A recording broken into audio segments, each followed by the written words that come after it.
नमस्कार दोस्तों। आज की कहानी सुनकर आपके रोंगटे खड़े हो जाएंगे। ये कोई साधारण कहानी नहीं है, ये एक सवाल है जो आपकी सोच को हिला देगा।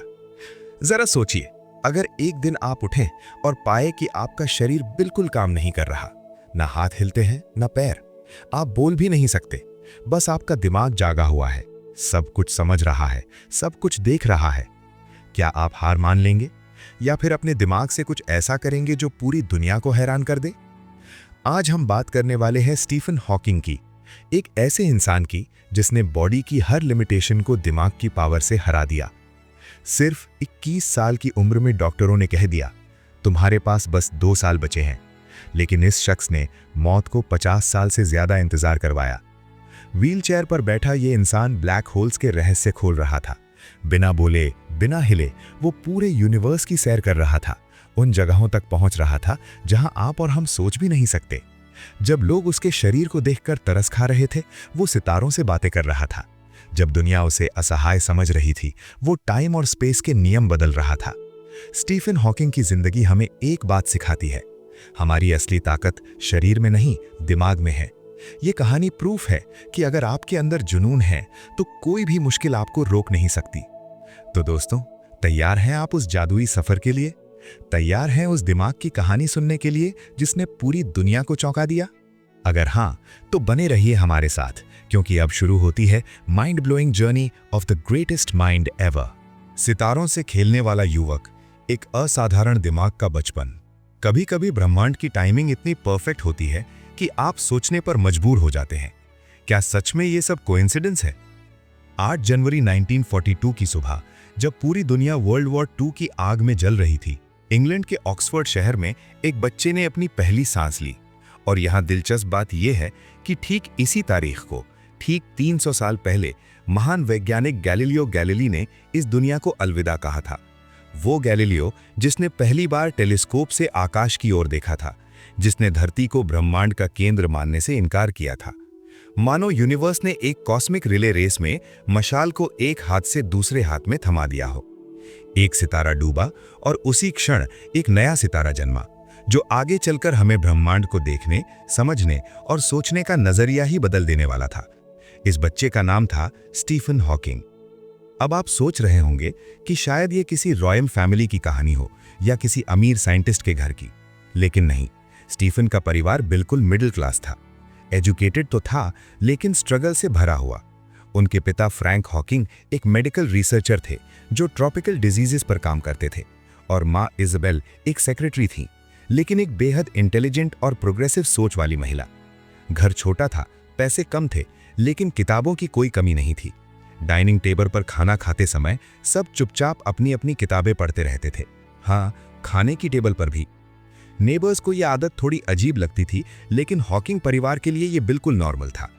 टीवी से ज्यादा डिस्कशंस थीं साइंस पर, पॉलिटिक्स पर, फिलॉसफी पर। शायद इसी माहौल ने स्टीफन के अंदर वो जिज्ञासा भर दी जो कभी शांत नहीं हुई। बचपन से ही स्टीफन एक क्यूरियस बच्चा था, लेकिन उस इरिटेटिंग तरह का क्यूरियस नहीं जो हर चीज क्यों क्यों करके आपका दिमाग खा जाए। नहीं, वो उस गहरे इंटेंस तरीके से क्यूरियस था। उसके लिए घड़ी सिर्फ टाइम बताने की मशीन नहीं थी, उसे ये जानना था कि उन छोटे छोटे गियर्स और स्प्रिंग्स के बीच का कनेक्शन कैसे काम करता है। रेडियो सिर्फ म्यूजिक नहीं बजाता था, उसे लगता था कि उसके अंदर कोई मैजिक है और वो उस मैजिक को समझना चाहता था। तो क्या करता था वो? तोड़ देता था चीजों को। खिलौने, क्लॉक्स, रेडियोज, कुछ भी हाथ में आया उसे खोलकर अंदर झांक लेता था। समस्या बस एक थी, उन्हें वापस जोड़ना उसे कभी ठीक से आया ही नहीं। घर में तोड़े हुए खिलौनों का ढेर लग जाता था और पेरेंट्स अक्सर हंसते हुए कहते थे, स्टीफन तुम इंजीनियर नहीं बन सकते। लेकिन असली बात यह थी, वो इंजीनियर बनना ही नहीं चाहता था, वो तो सवालों के जवाब ढूंढना चाहता था। अब आते हैं स्कूल के दिनों पर। यहां स्टीफन कोई टिपिकल जीनियस वाली इमेज नहीं थे।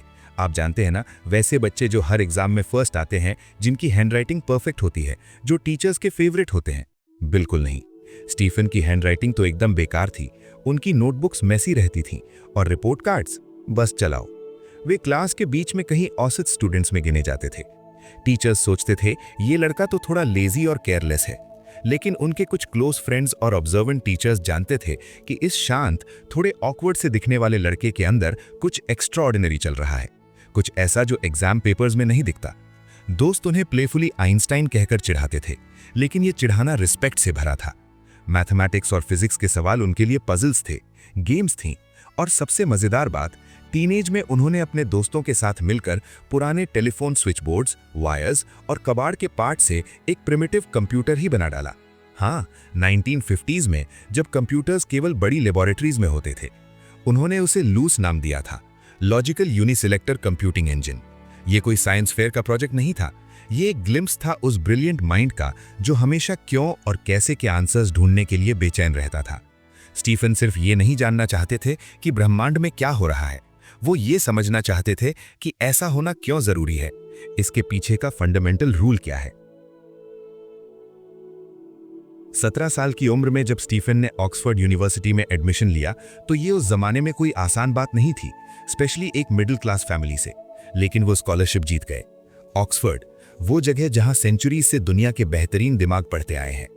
उन्होंने फिजिक्स को अपना सब्जेक्ट चुना क्योंकि उन्हें लगता था कि यही वो फील्ड है जो यूनिवर्स के सबसे बड़े सवालों के जवाब दे सकती है। लेकिन यहां पहुंचकर उन्हें पढ़ाई कुछ ज्यादा ही आसान लगी, इतनी आसान कि ऑनेस्टली कहें तो बोरिंग भी।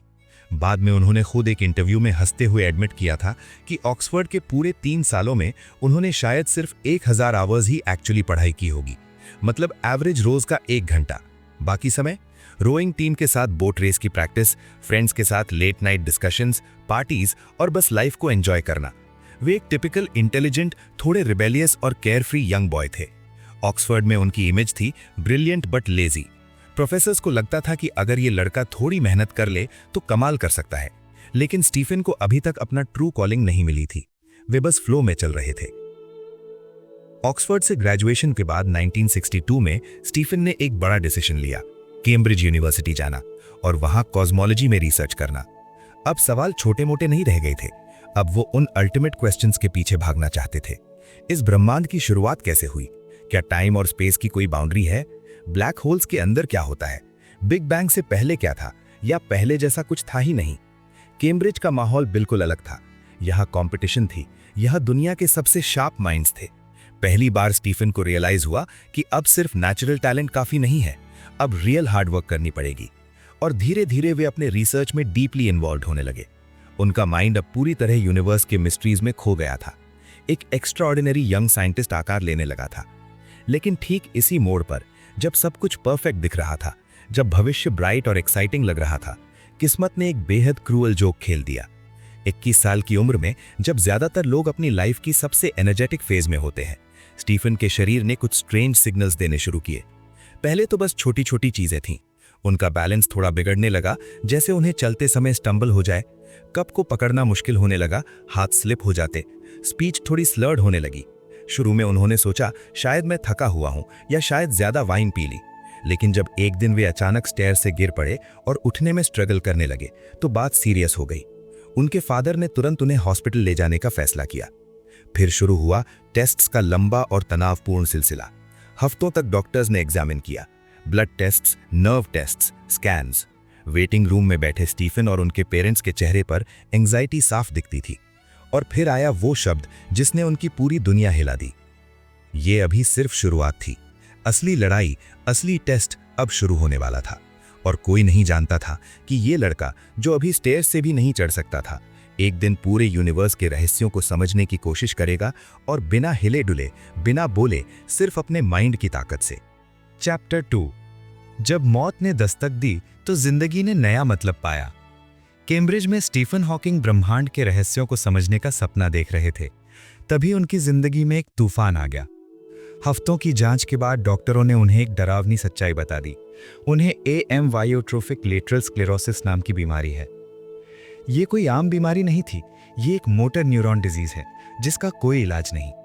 इस बीमारी में शरीर की वो नसें धीरे धीरे खत्म होने लगती हैं जो मांसपेशियों को कंट्रोल करती हैं। डॉक्टरों ने बिल्कुल सीधे शब्दों में कह दिया, पहले हाथ पैर काम करना बंद कर देंगे, फिर चलना बंद हो जाएगा, बोलने की ताकत चली जाएगी, सांस लेना मुश्किल हो जाएगा, और सबसे बड़ा झटका, उनके पास सिर्फ 2 साल बाकी थे। सोचिए, सिर्फ 21 साल का एक नौजवान जो अभी अभी अपने करियर की शुरुआत कर रहा था, जो ब्रह्मांड के सबसे बड़े रहस्यों को सुलझाना चाहता था, उसे अचानक बता दिया गया कि उसकी जिंदगी की किताब के बस कुछ ही पन्ने बचे हैं। टूट गए स्टीफन। ये सुनकर स्टीफन पूरी तरह से टूट गए। वो गहरी निराशा में डूब गए। उन्होंने खुद को कमरे में बंद कर लिया, पढ़ाई छोड़ दी, रिसर्च छोड़ दी। उन्हें लगा जब मौत इतनी करीब है तो मेहनत करने का क्या फायदा, सपने देखने का क्या मतलब। वो बस शराब पीते और जर्मन संगीतकार वैगनर का उदास म्यूजिक सुनते रहते। लग रहा था कहानी यहीं खत्म हो जाएगी। लेकिन फिर कुछ बदल गया। कहते हैं ना, जब इंसान अपनी जिंदगी के सबसे अंधेरे पल में होता है तभी उसे जीने की असली वजह मिलती है। स्टीफन के साथ भी यही हुआ, और ये वजह दो रूप में आई। पहली किरण, जेन वाइल्ड। जेन से स्टीफन की मुलाकात बीमारी के पता चलने से थोड़ा पहले ही हुई थी। जेन एक समझदार, मजबूत इरादों वाली और दयालु लड़की थी। जब स्टीफन ने खुद को सबसे दूर कर लिया तब जेन ने उनका साथ नहीं छोड़ा। उन्हें स्टीफन की प्रतिभा और उनके अंदर की मजबूत भावना से प्यार हो गया।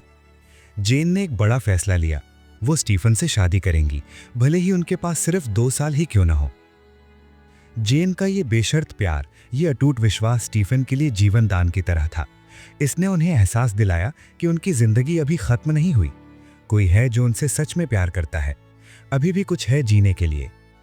दूसरी किरण, समय की कमी ने दी नई ताकत। बीमारी ने स्टीफन को एक अहम सबक सिखाया। समय बहुत कम है, लेकिन इस एहसास ने उन्हें निराश करने के बजाय उनके अंदर एक नई आग जला दी। उन्होंने फैसला किया, अगर मेरे पास सिर्फ 2 साल हैं तो मैं इन्हें बर्बाद नहीं करूंगा। मैं इन 2 सालों में इतना काम करूंगा जितना लोग 20 सालों में भी नहीं कर पाते। अब ये सिर्फ पीएचडी की डिग्री नहीं थी, ये समय के खिलाफ एक दौड़ थी। स्टीफन अपनी मौत से पहले ब्रह्मांड के बारे में अपनी समझ को दुनिया के सामने रखना चाहते थे। शरीर कमजोर, दिमाग और मजबूत। ये स्टीफन हॉकिंग की जिंदगी का सबसे बड़ा मोड़ था।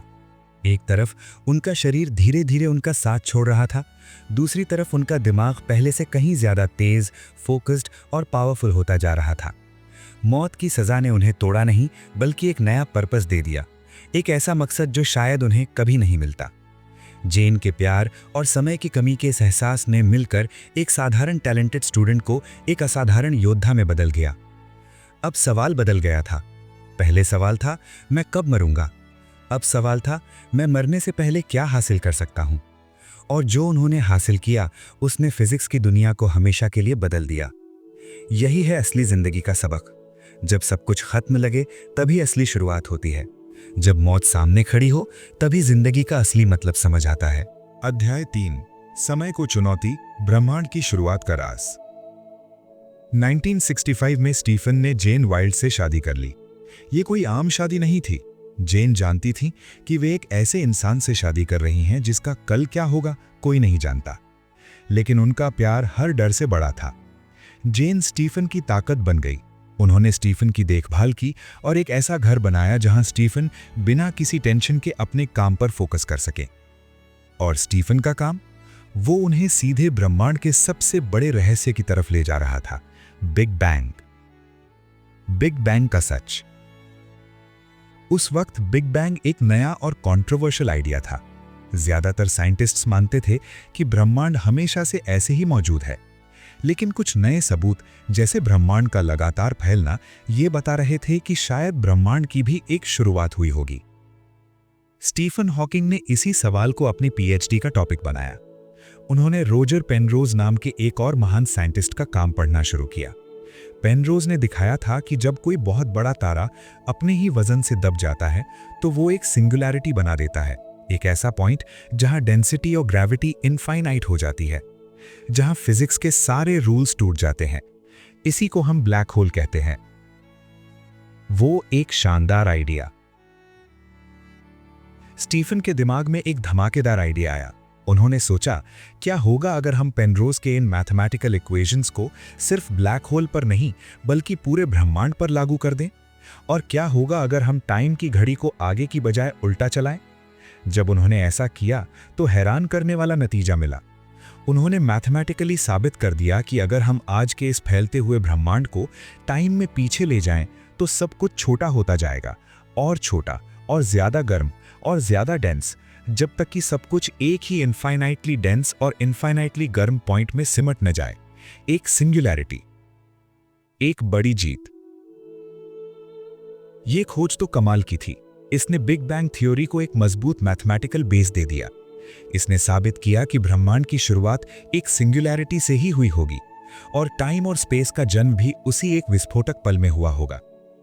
ये काम इतना इंप्रेसिव था कि बहुत कम उम्र में ही स्टीफन हॉकिंग फिजिक्स की दुनिया के राइजिंग स्टार बन गए। उन्होंने टाइम के खिलाफ अपनी पहली बड़ी जीत हासिल कर ली थी। उन्होंने दिखा दिया था कि उनका दिमाग उनके कमजोर होते शरीर से कहीं ज्यादा पावरफुल है। हमें क्या सीखने को मिलता है? ये कहानी हमें सिखाती है कि कैसे एक बिल्कुल नया आउट ऑफ द बॉक्स सोच हमें उन प्रॉब्लम्स को सॉल्व करने में मदद कर सकता है जिन्हें कोई और नहीं सुलझा पा रहा था। हर कोई ब्लैक होल्स को एक अंत के रूप में देख रहा था, एक ऐसी जगह जहां चीजें जाकर खत्म हो जाती हैं। स्टीफन हॉकिंग ने उसे एक शुरुआत के रूप में देखने की हिम्मत की। उन्होंने दो अलग अलग क्षेत्रों, ब्लैक होल्स और ब्रह्मांड विज्ञान के आइडियाज को जोड़ा और एक बिल्कुल नई समझ पैदा की। ये क्रिएटिविटी का बेस्ट एग्जाम्पल है। ये हमें यह भी सिखाता है कि हमारे जीवन की सबसे बड़ी बाधाएं ही अक्सर हमारी सबसे बड़ी सफलताओं का सोर्स बन सकती हैं। अगर हॉकिंग को वो 2 साल बचे हैं वाली खबर नहीं मिली होती तो क्या उनके अंदर वो जुनून पैदा होता जिसने उन्हें इतनी महान खोज करने के लिए प्रेरित किया? शायद नहीं। अगला रहस्य। स्टीफन हॉकिंग ने ब्रह्मांड की शुरुआत का राज तो सुलझा लिया था, लेकिन अब उनका ध्यान उस दूसरी और उतनी ही रहस्यमयी चीज की ओर गया, ब्लैक होल्स। उस समय तक ब्लैक होल्स को सिर्फ एक थ्योरेटिकल पॉसिबिलिटी माना जाता था, एक ऐसी ब्रह्मांडीय जेल जहां से कुछ भी, यहां तक कि लाइट भी बाहर नहीं निकल सकती। उन्हें ब्रह्मांड का अंतिम कब्रिस्तान माना जाता था। लेकिन स्टीफन हॉकिंग इन कब्रिस्तानों में भी जीवन की एक नई पॉसिबिलिटी खोजने वाले थे। वो एक ऐसी खोज करने वाले थे जो आइंस्टाइन के बाद फिजिक्स की दुनिया की सबसे महान और सबसे चौंकाने वाली डिस्कवरी मानी जाती है। अध्याय 4। जब ब्लैक होल्स भी काले नहीं रहे। ब्रह्मांड की शुरुआत पर अपना शानदार काम पूरा करने के बाद स्टीफन हॉकिंग की नज़र पूरी तरह से ब्लैक होल्स के अजीबोगरीब संसार पर टिक गई। उस वक्त ब्लैक होल्स के बारे में हमारी जानकारी आइंस्टाइन की जनरल थ्योरी ऑफ रिलेटिविटी पर टिकी थी। ये थ्योरी बताती है कि ग्रेविटी कैसे काम करती है और बड़े पैमाने पर, यानी ग्रहों, तारों और गैलेक्सीज की दुनिया में ये बिल्कुल सही साबित हुई थी। रिलेटिविटी के मुताबिक एक ब्लैक होल ऐसी जगह है जहां ग्रेविटी इतनी ताकतवर है कि वो स्पेस टाइम को ही अपने अंदर खींच लेती है। इसकी एक सीमा होती है जिसे इवेंट होराइजन कहते हैं। अगर कोई भी चीज, चाहे वो तारा हो या रोशनी की किरण हो, एक बार इस सीमा को पार कर ले तो वो कभी भी किसी भी हाल में वापस बाहर नहीं आ सकती। इसीलिए ब्लैक होल्स पूरी तरह काले होते हैं। वे सिर्फ लेते हैं, देते कुछ नहीं। ब्रह्मांड के वन वे रास्ते। लेकिन फिजिक्स की दुनिया में एक और बड़ी और उतनी ही कामयाब थ्योरी थी, क्वांटम मैकेनिक्स। ये थ्योरी बहुत छोटे पैमाने पर काम करती है, एटम्स और सब एटॉमिक पार्टिकल्स की दुनिया में। और ये दुनिया बेहद अजीब, बेहद अलग नियमों से चलती है। ये पॉसिबिलिटीज और अनसर्टेनिटीज की दुनिया है। 20वीं सदी की फिजिक्स की सबसे बड़ी मुश्किल यही थी कि ये दोनों महान थ्योरीज, रिलेटिविटी और क्वांटम मैकेनिक्स, एक दूसरे से बात नहीं करती थीं। वे दो अलग भाषाओं की तरह थीं, एक बड़ी चीजों की भाषा, एक छोटी चीजों की भाषा। स्टीफन हॉकिंग ने अपनी जिंदगी का एक बड़ा हिस्सा इसी चुनौती को समर्पित कर दिया, इन दोनों भाषाओं के बीच पुल बनाने की कोशिश में। और 1974 में उन्होंने एक ऐसी खोज की जिसने इन दोनों दुनियाओं को बेहद नाटकीय और अप्रत्याशित तरीके से एक साथ ला दिया। इवेंट होराइजन के किनारे का रहस्य। उन्होंने सोचना शुरू किया कि इवेंट होराइजन के बिल्कुल किनारे पर, यानी ब्लैक होल की उस सीमा पर, क्वांटम मैकेनिक्स के नियम कैसे काम करेंगे। क्वांटम मैकेनिक्स का एक बहुत अजीब सिद्धांत है जो कहता है कि खाली स्पेस असल में खाली नहीं होती। उसमें लगातार हर पल एनर्जी के छोटे छोटे उतार चढ़ाव होते रहते हैं, जिससे वर्चुअल पार्टिकल्स के जोड़े पैदा होते हैं। ये जोड़े एक पार्टिकल और एक एंटी पार्टिकल के होते हैं, जो पैदा होते ही एक दूसरे से टकराकर तुरंत नष्ट हो जाते हैं। ये प्रोसेस इतनी तेजी से होती है कि हम इसे सीधे देख नहीं सकते। अब हॉकिंग ने एक शानदार थॉट एक्सपेरिमेंट किया। उन्होंने सोचा, क्या होगा अगर ये वर्चुअल पार्टिकल्स का जोड़ा इवेंट होराइजन के बिल्कुल किनारे पर पैदा हो। ऐसे में यह मुमकिन है कि एक पार्टिकल, मान लीजिए एंटी पार्टिकल, ब्लैक होल के अंदर गिर जाए और दूसरा पार्टिकल, यानी नॉर्मल पार्टिकल, बाहर स्पेस में भाग जाए। जो पार्टिकल अंदर गिर गया वो तो हमेशा के लिए खो गया, लेकिन जो पार्टिकल बाहर भाग गया वो एक असली पार्टिकल बन जाएगा। अब बाहर से देखने वाले किसी ऑब्जर्वर को ऐसा लगेगा कि ब्लैक होल से एक पार्टिकल निकला है, मानो ब्लैक होल से कोई रेडिएशन निकल रही हो। दिमाग हिला देने वाली बात। ये विचार तो अजीब था, लेकिन इसके नतीजे और भी गहरे थे। एनर्जी के कंजर्वेशन के नियम के मुताबिक एनर्जी को न तो बनाया जा सकता है और न ही नष्ट किया जा सकता है। तो ये जो पार्टिकल बाहर निकला है, इसकी एनर्जी कहाँ से आई? हॉकिंग ने समझा कि इसकी एनर्जी ब्लैक होल के अपने ही मास से आनी चाहिए। आइंस्टाइन के मशहूर इक्वेशन E=mc² के मुताबिक इसका मतलब ये हुआ कि हर बार जब एक पार्टिकल बाहर निकलता है तो ब्लैक होल का मास थोड़ा बहुत कम हो जाता है। और इसका अंतिम सबसे चौंकाने वाला नतीजा ये था, ब्लैक होल्स काले नहीं हैं। वे धीरे धीरे, बहुत ही धीमी रफ्तार से एनर्जी का रेडिएशन करते हैं और इस प्रोसेस में वे धीरे धीरे सिकुड़ते हैं। अरबों खरबों सालों के बाद वे पूरी तरह से इवेपोरेट हो जाएंगे और एक आखिरी भयंकर एनर्जी के ब्लास्ट में गायब हो जाएंगे। फिजिक्स में भूचाल। ये खोज, जिसे आज हम हॉकिंग रेडिएशन के नाम से जानते हैं, फिजिक्स की दुनिया में अर्थक्वेक की तरह थी। इसने ब्लैक होल्स के बारे में हमारी पूरी समझ को ही पलट दिया। वो अब ब्रह्मांड के हमेशा के कब्रिस्तान नहीं थे। उनकी भी एक उम्र थी, उनका भी एक अंत था। ये पहली बार था कि किसी ने रिलेटिविटी और क्वांटम मैकेनिक्स को एक साथ लाकर एक ठोस, टेस्ट की जा सकने वाली भविष्यवाणी की थी। ये स्टीफन हॉकिंग की सबसे अहम साइंटिफिक उपलब्धि थी। इसने उन्हें आइंस्टाइन के बाद का सबसे महान फिजिसिस्ट बना दिया। लेकिन जिस वक्त उनका दिमाग ब्रह्मांड के सबसे बड़े रहस्यों को सुलझा रहा था, उसी वक्त उनका अपना शरीर उन्हें एक ऐसी खामोशी की ओर ले जा रहा था जहां से वापसी का कोई रास्ता नहीं था। अध्याय 5, जब चुप्पी टूटी और एक नई आवाज का जन्म हुआ। जिस वक्त स्टीफन हॉकिंग अपने करियर की सबसे ऊंची उड़ान भर रहे थे और ब्लैक होल्स के बारे में दुनिया की सोच बदल रहे थे, ठीक उसी वक्त उनकी बीमारी धीरे धीरे उनके शरीर को अपनी गिरफ्त में ले रही थी। डॉक्टरों ने जो 2 साल का टाइम दिया था, वो तो कब का गलत साबित हो चुका था, मगर बीमारी अपना काम करती जा रही थी। 1970 के दशक के आखिर तक हॉकिंग की आवाज इतनी कमजोर हो गई थी कि सिर्फ उनके बेहद करीबी लोग ही उनकी लड़खड़ाती आवाज को समझ पाते थे। वे व्हील चेयर पर आ चुके थे और उन्हें हर वक्त किसी न किसी की मदद चाहिए होती थी। लेकिन उनका दिमाग, वो तो पहले जितना ही तेज और एक्टिव था। फिर 1985 में एक ऐसा हादसा हुआ जिसने उन्हें पूरी तरह से खामोश कर दिया। जिनेवा में सर्न की यात्रा के दौरान उन्हें बेहद खतरनाक निमोनिया हो गया। हालत इतनी बिगड़ गई कि डॉक्टरों ने उनकी पत्नी जेन से लाइफ सपोर्ट बंद करने की परमिशन तक मांग ली, मगर जेन ने साफ इनकार कर दिया। हॉकिंग को वापस कैम्ब्रिज लाया गया। यहाँ उनकी जान बचाने के लिए ट्रैकियोटमी ऑपरेशन करना पड़ा, यानी गले में सांस लेने के लिए एक नली डालनी पड़ी। ऑपरेशन से जान तो बच गई, मगर बोलने की जो थोड़ी बहुत क्षमता बची थी, वो भी हमेशा के लिए चली गई। जरा सोचिए उस हालत को, एक ऐसा दिमाग जिसमें यूनिवर्स के राज भरे हुए हों, मगर उन राजों को दुनिया को बताने का कोई रास्ता ही ना हो। वे अपने ही शरीर में एक कैदी बन गए थे, बस अपनी पलकें झपका सकते थे। लग रहा था कि अब सब खत्म हो गया, मगर हॉकिंग ने एक बार फिर हार नहीं मानी। शुरुआत में वे अपनी भौहें उठाकर लेटर्स चुनते थे, बेहद धीमी प्रोसेस थी। फिर कैलिफोर्निया के कंप्यूटर प्रोग्रामर वॉल्ट वोल्टॉस ने उनके लिए एक खास प्रोग्राम बनाया, इक्वलाइजर। ये सिस्टम कमाल का था। कंप्यूटर स्क्रीन पर लेटर्स और वर्ड्स का एक मेन्यू चलता रहता था। हॉकिंग अपने हाथ में एक छोटा सा क्लिकर पकड़कर वर्ड्स चुन सकते थे। बाद में जब हाथ ने भी काम करना बंद कर दिया, तो उन्होंने अपने गाल की एक मसल से जुड़ा इंफ्रारेड सेंसर इस्तेमाल किया। एक पूरा सेंटेंस बनने के बाद वो उसे स्पीच सिंथेसाइजर को भेजते थे, जो उसे एक रोबोटिक आवाज में बोल देता था। ये एक रेवोल्यूशन था। स्टीफन हॉकिंग को उनकी आवाज मिल गई थी, एक नई आवाज।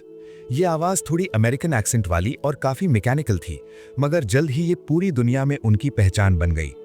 कितना अजीब कॉन्ट्रास्ट था। एक ऐसा इंसान जिसका शरीर लगभग पूरी तरह काम करना बंद कर चुका था, टेक्नोलॉजी की मदद से पहले से कहीं ज्यादा साफ और कहीं ज्यादा लोगों से बात कर सकता था। दिलचस्प बात यह है कि जब बाद में बेहतर और ज्यादा नेचुरल सुनने वाली आवाजें अवेलेबल हो गईं, तब भी हॉकिंग ने अपनी पुरानी रोबोटिक आवाज बदलने से मना कर दिया। उन्होंने कहा, ये अब मेरी आवाज है। इस नई आवाज ने स्टीफन हॉकिंग को सिर्फ साइंटिस्ट से ही नहीं, बल्कि पूरी दुनिया से बात करने का जरिया दे दिया। इसने उन्हें एक टीचर, लेक्चरर और राइटर के रूप में नया जीवन दिया। और फिर उन्होंने एक बड़ा फैसला किया। वे इस नई आवाज का इस्तेमाल एक बेहद महत्वाकांक्षी काम के लिए करना चाहते थे। वे यूनिवर्स के उन जटिल और दिमाग घुमा देने वाले आइडियाज जिन पर वे सालों से काम कर रहे थे, आम लोगों तक पहुंचाना चाहते थे। वे एक ऐसी किताब लिखना चाहते थे जो एक आम रीडर को, जिसे साइंस की खास जानकारी नहीं है, बिग बैंग, ब्लैक होल्स और टाइम की नेचर के बारे में समझा सके। और इसी सोच से उस किताब का जन्म हुआ जो साइंस के इतिहास की सबसे मशहूर और सबसे ज्यादा बिकने वाली किताबों में से एक बनने वाली थी। चैप्टर नंबर 6, जब ब्रह्मांड बेस्ट सेलर बन गया। अपनी नई आवाज पाने के बाद स्टीफन हॉकिंग के दिमाग में एक धमाकेदार आइडिया आया। वो एक ऐसी किताब लिखना चाहते थे जो आम लोगों के लिए हो, बिल्कुल आप और हमारे जैसे लोगों के लिए। उनका सपना था कि हर कोई उन रोमांचक सवालों के बारे में सोचे जो उन्हें रात की नींद उड़ा देते थे। ब्रह्मांड की शुरुआत कैसे हुई? इसका अंत कैसे होगा? समय क्या है? क्या ये हमेशा आगे की तरफ ही भागता रहता है? ये ब्लैक होल्स क्या बला है? हॉकिंग इन बड़े बड़े सवालों को साइंटिस्ट्स की मुश्किल भाषा और जटिल इक्वेशंस की दुनिया से बाहर निकालना चाहते थे। वो चाहते थे कि ये सवाल हर किसी तक पहुंचे। लेकिन ये काम आसान नहीं था। एक तो विषय खुद ही बेहद कॉम्प्लिकेटेड था। दूसरा, हॉकिंग के लिए लिखना बहुत धीमा और थकाऊ प्रोसेस था। सोचिए, 1 मिनट में सिर्फ कुछ शब्द। लेकिन हॉकिंग तो हॉकिंग थे, जिद्दी और डिटरमिन्ड। उन्होंने कई सालों तक इस किताब पर मेहनत की। एक दिन उनके पब्लिशर ने उन्हें एक मजेदार सलाह दी। सर, किताब में डाला गया हर इक्वेशन आपकी सेल्स को आधा कर देगा। तो हॉकिंग ने क्या किया? पूरी किताब में बस एक ही इक्वेशन रखी, आइंस्टाइन का फेमस फॉर्मूला E=mc²। और फिर जादू हो गया। 1988 में वो किताब आखिरकार पब्लिश हुई, a brief history of time from the big bang to black holes. और दोस्तों, जो हुआ उसकी किसी ने कल्पना भी नहीं की थी, खुद हॉकिंग ने भी नहीं। ये किताब एक तूफान बन गई, रातों रात दुनिया भर में बेस्ट सेलर। और सुनो, ये महीनों तक नहीं बल्कि सालों तक बेस्ट सेलर लिस्ट में छाई रही। करोड़ों कॉपीज बिकी, दर्जनों भाषाओं में ट्रांसलेट हुई। इस किताब ने स्टीफन हॉकिंग को सिर्फ एक रिस्पेक्टेड फिजिसिस्ट से एक ग्लोबल सेलिब्रिटी बना दिया, एक इंटरनेशनल आइकॉन। लोग उस व्हीलचेयर पर बैठे शांत इंसान और उसकी रोबोटिक आवाज के पीछे छिपे असाधारण दिमाग के दीवाने हो गए। ये कल्चरल फिनोमिनन बन गई थी। लेकिन एक मजेदार ट्विस्ट भी था। इस किताब के साथ एक बहुत फेमस जोक जुड़ा है।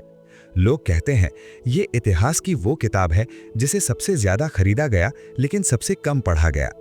और ऑनेस्टली ये कुछ हद तक सच भी है।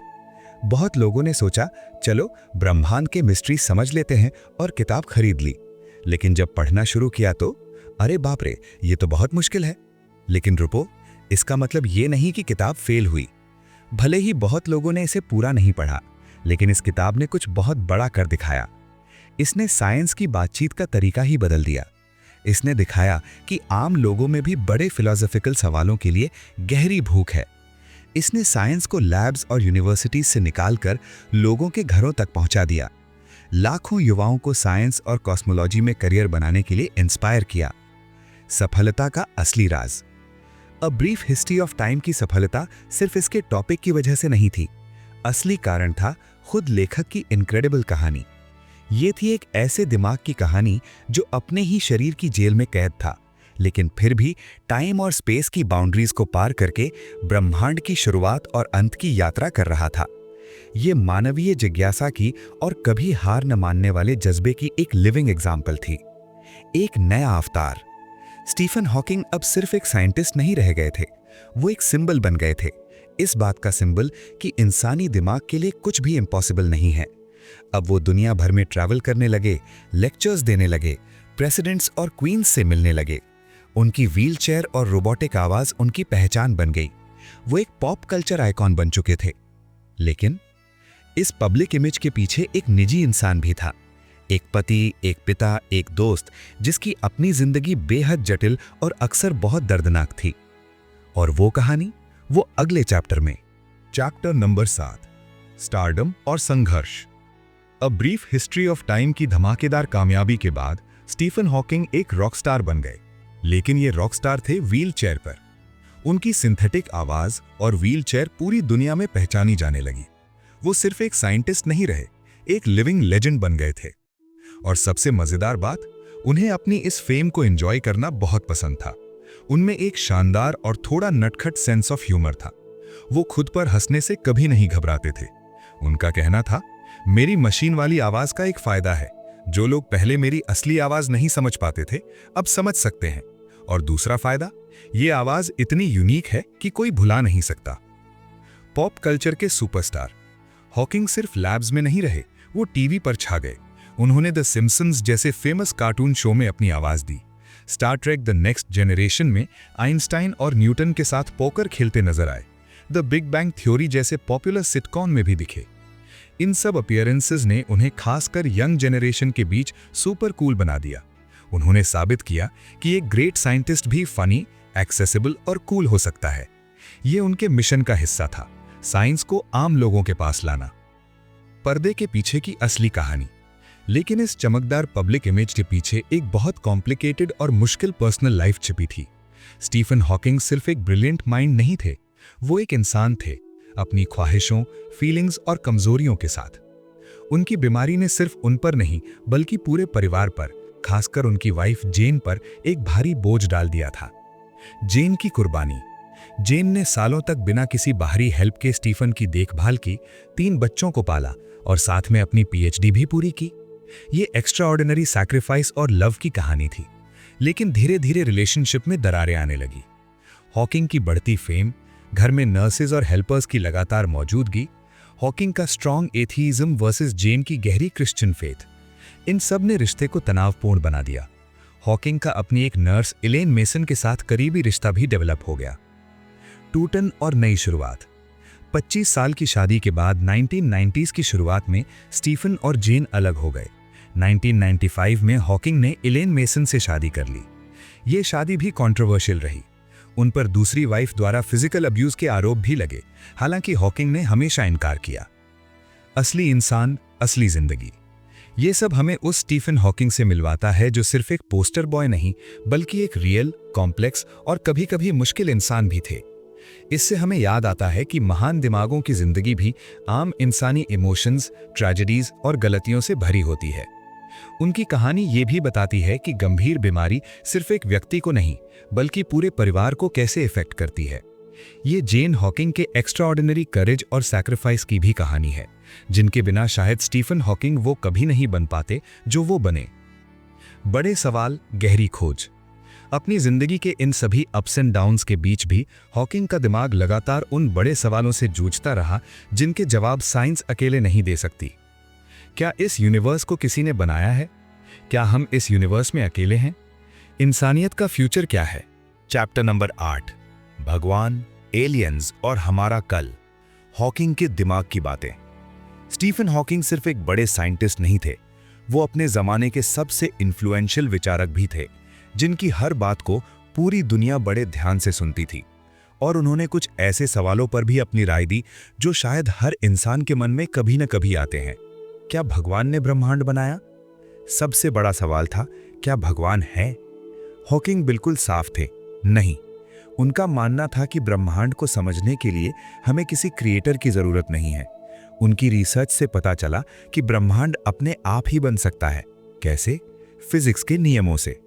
उनका एक फेमस स्टेटमेंट है, क्योंकि ग्रेविटी जैसा एक नियम है, ब्रह्मांड खुद को शून्य से बना सकता है और बनाएगा। उनका लॉजिक बड़ा इंटरेस्टिंग था। वो कहते थे कि बिग बैंग से पहले टाइम ही नहीं था, तो फिर भगवान के पास ब्रह्मांड बनाने का मौका ही कब था? उन्होंने अपनी किताब द ग्रैंड डिजाइन में लिखा, हमें भगवान को बुलाने की जरूरत नहीं है ब्रह्मांड को स्टार्ट करने के लिए। क्या हम अकेले हैं? हॉकिंग का दूसरा बड़ा ऑब्सेशन था, क्या इस ब्रह्मांड में कहीं और भी जीवन है? उनका जवाब था, बिल्कुल होगा। इतने बड़े यूनिवर्स में सिर्फ हम ही हो, ये मैथमेटिक्स के हिसाब से पॉसिबल नहीं लगता। लेकिन साथ ही वो एक बहुत बड़ी वार्निंग भी देते थे। वो कहते थे, अगर एलियंस हम तक पहुंच सकते हैं, मतलब वो हमसे बहुत ज्यादा एडवांस्ड हैं। और हिस्ट्री हमें क्या सिखाती है? जब भी एक पावरफुल सिविलाइजेशन कम पावरफुल सिविलाइजेशन से मिलती है, कमजोर वाली का बुरा हाल होता है। उन्होंने एक बहुत सीधा एग्जाम्पल दिया, अगर एलियंस हमारे पास आए तो वैसा ही होगा जैसे कोलंबस जब अमेरिका पहुंचा था। वहां के लोगों के लिए वो अच्छा नहीं था, इसलिए उनकी सलाह थी, चुपचाप रहो, खुद से एलियंस को ढूंढने मत जाओ। हमारा भविष्य क्या है? अपने आखिरी सालों में हॉकिंग सबसे ज़्यादा चिंतित थे मानवता के फ्यूचर को लेकर। उनका कहना था कि हम बहुत खतरनाक दौर से गुजर रहे हैं। देखिए, हमारे पास खुद को ख़त्म करने की टेक्नोलॉजी तो है, न्यूक्लियर वेपन्स, लेकिन शायद उसे सही से इस्तेमाल करने की समझ अभी नहीं है। क्लाइमेट चेंज, बीमारियां और आर्टिफिशियल इंटेलिजेंस का बेकाबू विकास, ये सब उन्हें बहुत परेशान करते थे। उनका सल्यूशन, हमें दूसरे प्लैनेट्स पर जाकर बसना होगा। उन्होंने कहा, मुझे लगता है कि ह्यूमन रेस के पास अगले 1000 साल से ज़्यादा का टाइम नहीं है अगर हम इस नाजुक प्लैनेट से बाहर नहीं निकले। ये सिर्फ डराने की बात नहीं थी, ये एक मैसेज था।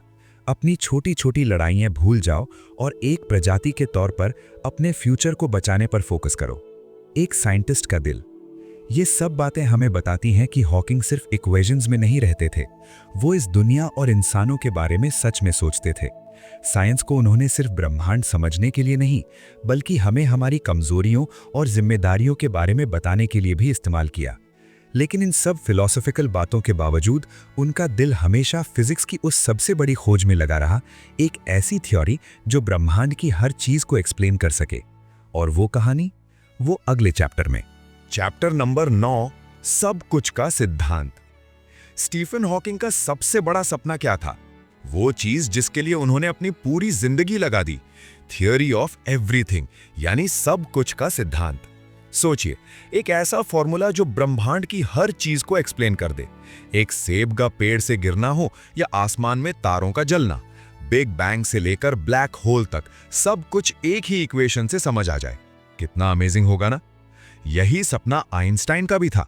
उन्होंने अपनी जिंदगी के आखिरी साल इसी को खोजने में लगा दिए, पर कामयाब नहीं हो पाए। असली परेशानी क्या थी? भौतिकी के 2 महान थियरीज हैं, जनरल रिलेटिविटी और क्वांटम मैकेनिक्स। पर यहां ट्विस्ट यह है कि दोनों एक दूसरे से बिल्कुल उल्टी बातें कहती हैं। रिलेटिविटी बड़ी चीजों के लिए काम करती है, प्लैनेट्स, स्टार्स, ग्रेविटी की दुनिया। क्वांटम मैकेनिक्स बहुत छोटी चीजों के लिए, एटम से भी छोटे पार्टिकल्स की दुनिया।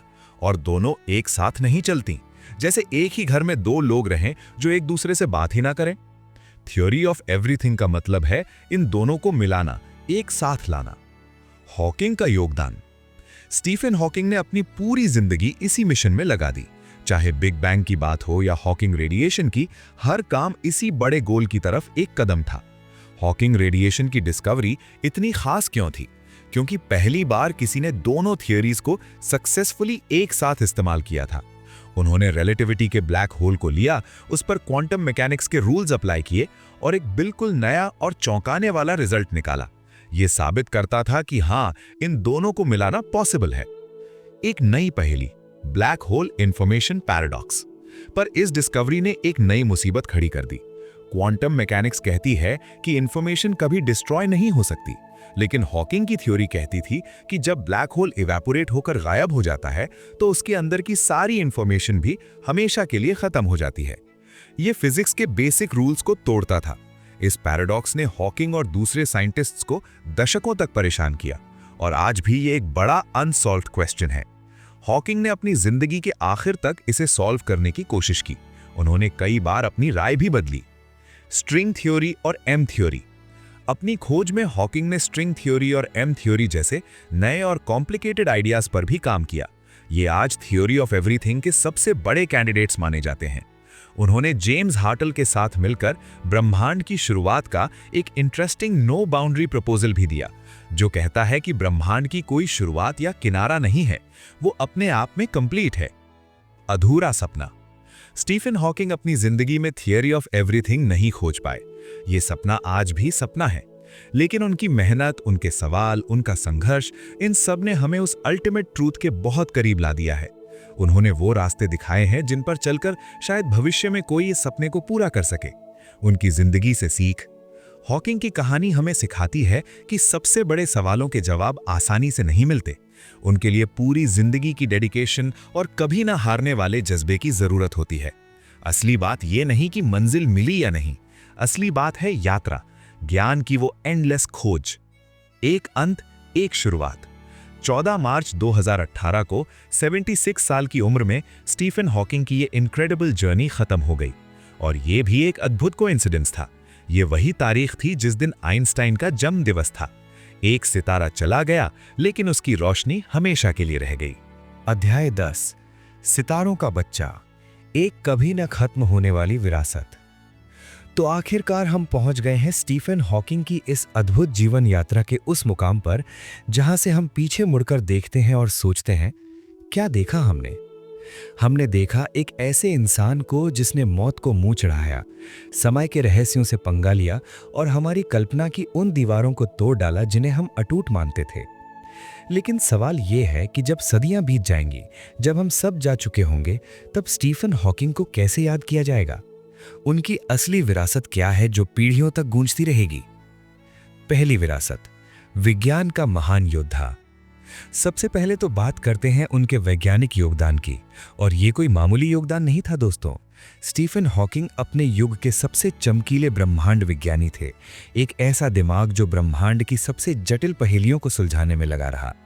जब उन्होंने रॉजर पेनरोज के साथ मिलकर बिग बैंग के सिद्धांत को गणितीय रूप से साबित किया, तो ये सिर्फ एक खोज नहीं थी, ये ब्रह्मांड की शुरुआत को समझने की दिशा में एक क्रांति थी। और फिर आई हॉकिंग रेडिएशन की वो दिमाग हिला देने वाली खोज। सोचिए, ब्लैक होल्स जिन्हें हम सिर्फ अंधकार के गड्ढे मानते थे, वे भी रेडिएशन उत्सर्जित करते हैं। ये 20वीं सदी की भौतिकी की सबसे मौलिक और सबसे चौंकाने वाली खोजों में से एक थी। इसने न सिर्फ ब्लैक होल्स के बारे में हमारी पूरी समझ को उलट-पुलट कर रख दिया, बल्कि इसने हमें उस थ्योरी ऑफ एवरीथिंग की तलाश में एक अनमोल सुराग भी दिया, वो अल्टीमेट थ्योरी जो ब्रह्मांड के हर रहस्य को एक समीकरण में बांध सके। हॉकिंग का नाम हमेशा न्यूटन और आइंस्टाइन जैसे दिग्गजों के साथ एक ही सांस में लिया जाएगा, उन महान वैज्ञानिकों के साथ जिन्होंने ब्रह्मांड को देखने का हमारा नजरिया ही बदल दिया। ये उनकी पहली विरासत है, शुद्ध, शानदार और शाश्वत। दूसरी विरासत, ज्ञान का लोकतंत्रीकरण। अब आते हैं उनकी दूसरी विरासत पर, और ये भी कम महत्वपूर्ण नहीं है। स्टीफन हॉकिंग सिर्फ एक महान वैज्ञानिक ही नहीं थे, बल्कि वे एक अद्भुत विज्ञान संचारक भी थे। अब ब्रीफ हिस्ट्री ऑफ टाइम जैसी किताब लिखना कोई आसान काम नहीं था। ये ब्रह्मांड के सबसे जटिल सिद्धांतों को इतनी सरल भाषा में समझाना था कि एक आम इंसान भी उसे पढ़कर ब्रह्मांड के रहस्यों में खो जाए। और खो भी गए लोग। लाखों करोड़ों लोगों ने इस किताब को पढ़ा और ब्रह्मांड के बारे में सोचना शुरू किया। हॉकिंग ने विज्ञान को उन बंद प्रयोगशालाओं से बाहर निकालकर हर घर की मेज पर रख दिया। उन्होंने एक पूरी पीढ़ी को प्रेरित किया कि वे सितारों की ओर देखें, सवाल पूछें, सपने देखें।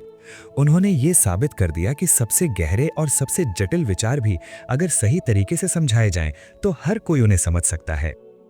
उन्होंने ज्ञान और जनता के बीच की उस विशाल खाई को पाटने का काम किया, और ये काम उतना ही महत्वपूर्ण था जितना उनका वैज्ञानिक शोध, क्योंकि ज्ञान तभी सार्थक है जब वो सबके साथ साझा किया जाए।